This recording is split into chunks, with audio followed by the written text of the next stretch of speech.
सच्ची वीरता।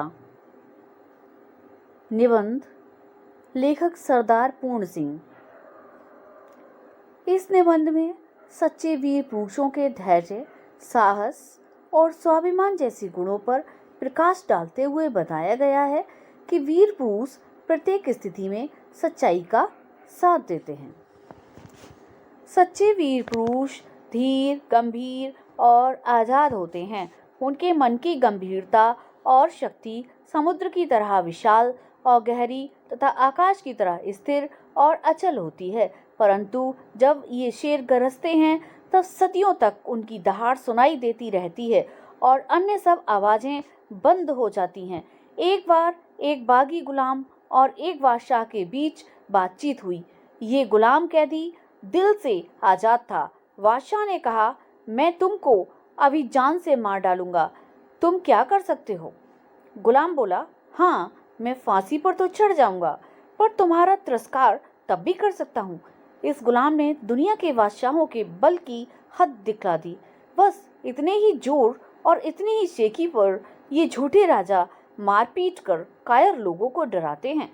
क्योंकि लोग शरीर को अपने जीवन का केंद्र समझते हैं, इसलिए जहाँ किसी ने इनके शरीर पर जरा जोर से हाथ लगाया, वहीं वे मारे डर के अधमरे हो जाते हैं। केवल शरीर रक्षा के निमित्त ये लोग इन राजाओं की ऊपरी मन से पूजा करते हैं। सच्चे वीर अपने प्रेम के जोर से लोगों के दिलों को सदा के लिए बांध देते हैं। फौज, तोप, बंदूक आदि के बिना ही वे शहंशाह होते हैं। मंसूर ने अपनी फौज में आकर कहा कि मैं खुदा हूँ। दुनियावी बादशाह ने कहा, ये काफिर है, मगर मंसूर ने अपनी कलाम को बंद ना किया। पत्थर मार मार कर दुनिया ने उसके शरीर की बुरी दशा की, परंतु उस मर्द के मुंह से हर बार यही शब्द निकला, अनलहक अहम ब्रह्मास्मि, मैं ही ब्रह्म हूँ। अनलक अहम ब्रह्मास्मि, मैं ही ब्रह्म हूँ। मंसूर का सूली पर चढ़ना उसके लिए सिर्फ खेल था। महाराजा रणजीत सिंह ने फौज से कहा, अटक के पार जाओ। अटक चढ़ी हुई थी और भयंकर लहरें उठी हुई थीं। जब फौज ने कुछ उत्साह प्रकट न किया, तब उस वीर को जोश आया। महाराजा ने अपना घोड़ा दरिया में डाल दिया। कहा जाता है कि अटक सूख गई और सब पार निकल गए। लाखों आदमी मरने मारने को तैयार हो रहे हैं। गोलियां धुआंधार बरस रही हैं। आल्प्स के पहाड़ों पर फौज ने चढ़ना ज्यों ही असंभव समझा, त्यों ही वीर नेपोलियन को जोश आया और उसने कहा, अल्प्स है ही नहीं। फौज को निश्चय हो गया कि अल्प्स नहीं है और सब लोग पहाड़ के पार हो गए। एक भेड़ चराने वाली और सत्वगुण में डूबी हुई युवती कन्या के दिल में जोश आते ही फ्रांस एक शिशक बच गया। कन्या के दिल में जोश आते ही फ्रांस एक शिकस्त से बच गया। वीरता की अभिव्यक्ति कई प्रकार से होती है। कभी उसकी अभिव्यक्ति लड़ने मरने में, खून बहाने में, तलवार तोप के सामने जान गंवाने में होती है, तो कभी जीवन के गूढ़ तत्व और सत्य की तलाश में बुद्ध जैसे राजा विरक्त होकर वीर हो जाते हैं। वीरता एक प्रकार की अंतः प्रेरणा है।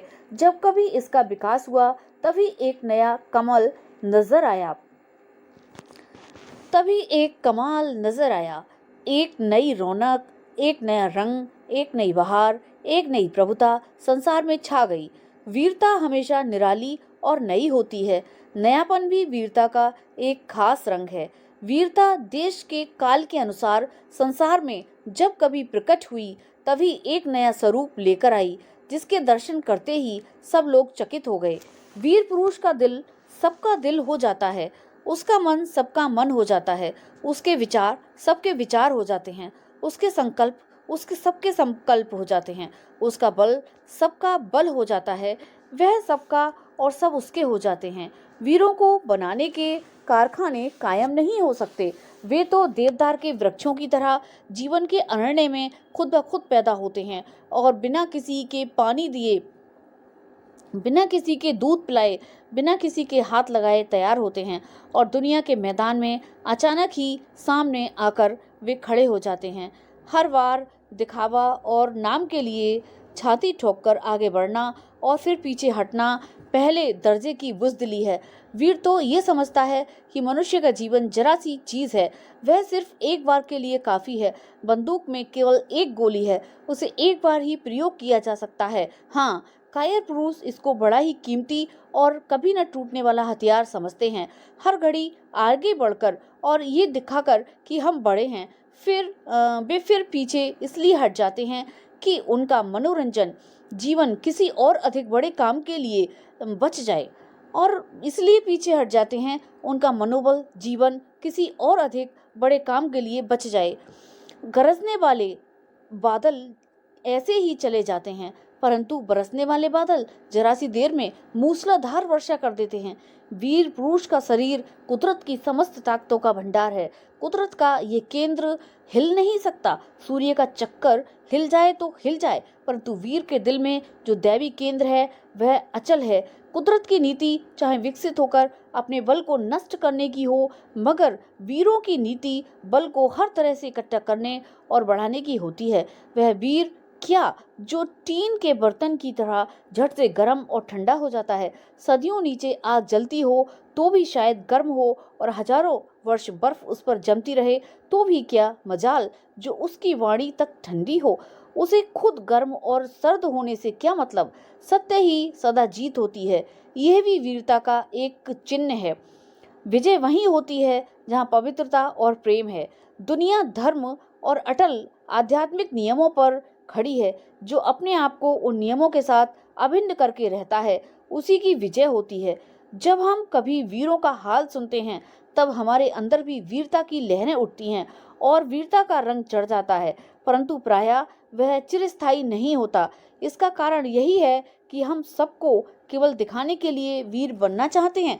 टीन के बर्तन का स्वभाव छोड़कर अपने जीवन के केंद्र में निवास करो और सच्चाई की चट्टान पर दृढ़ता से खड़े हो जाओ। बाहर की सतह को छोड़कर जीवन की सतहों में घुसो, तब नए रंग खिलेंगे। बाहर की सतह को छोड़कर जीवन की तहों में घुसो, तब नए रंग खिलेंगे। सरदार पूर्ण सिंह।